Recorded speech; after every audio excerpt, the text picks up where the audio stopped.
ago, Joel told me that he and a couple of mates wanted to arrange a rally in the city so that after a whole year, Jews should feel like they have the right to identifiably, visibly and proudly visit the city of Melbourne and pay tribute to the hostages, victims of terror, IDF heroes and evacuees. I told him it was a great idea, but if he got less than 40 people, he had to cancel. Well, we set to work creating the installations. We dared to dream that we might get 100 people. Well, as of this morning, we had 1,100 registered guests. Thank you. Thank you all for being brave. We know, and you know, there is a risk involved in walking while Jewish. And despite these keffiyeh-clad thugs imaginatively describing themselves as peace activists, some have actively celebrated the atrocities against the people of Israel and have spent every day since trying to legitimise or excuse it. I was really confused when I saw them ripping down our hostage posters last October. But now I see that reality can be manipulated, and in erasing the awareness of the hostages, denying the horrors of the Hamas atrocities, and misnoming Israel's legitimate response in Gaza, they have managed to convince people that the terrorists are the victims and that Israel has no right to self-defense. In other news, just a couple of weeks ago in Afghanistan, the Taliban passed new oppressive laws to ban women from speaking in public, from looking at men that they're not related to, and ban women from showing any skin whatsoever. I haven't seen a single post or demonstration about these oppressive laws by these self-declared human rights activists. No Jews, no news. By catastrophising the casualties in Gaza, by not distinguishing between Hamas combatants and civilian collateral damage used as human shields by Hamas, they can convince the credulous followers that rape is resistance and violence against Jews is justified. The population of Gaza has been indoctrinated to hate Jews, to loathe the West, and actually aspire toward jihad and martyrdom. They are taught their highest purpose is to murder Jews, become martyrs, and liberate the land from the river to the sea.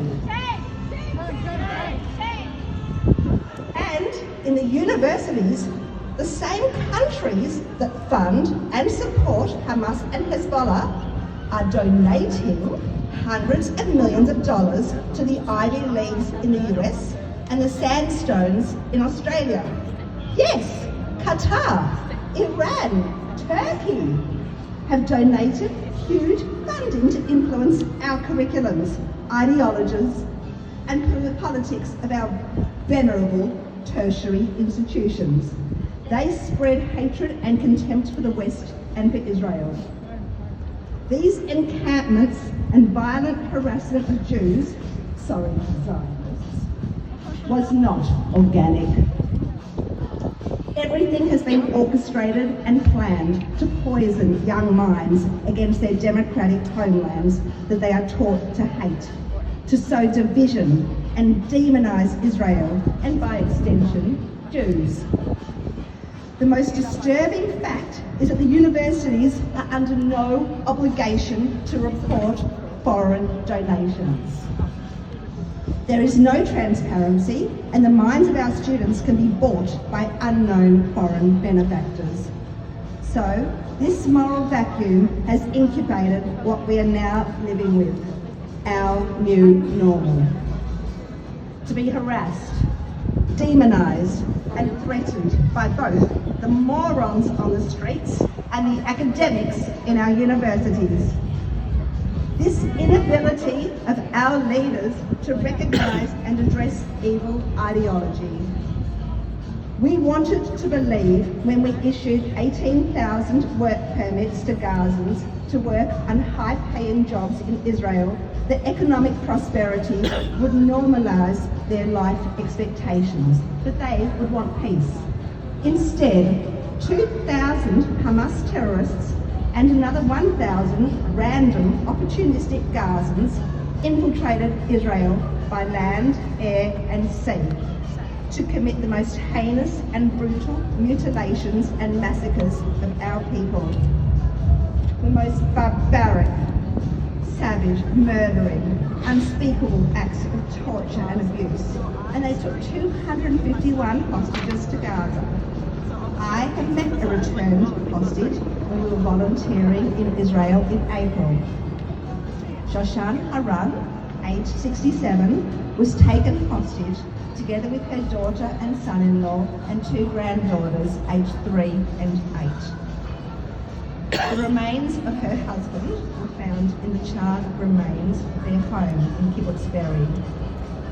On day 50, Shoshan and her daughter and granddaughters were released in return for hundreds of terrorists in the hostage exchange deal. Her son-in-law is still in Gaza, and her granddaughters ask every day when their dad will come home.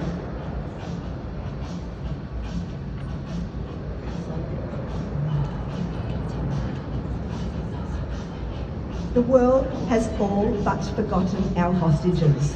But we, all assembled here today, we have not. We pray for the safe return of the remaining 101 hostages. We pray for our brave IDF heroes.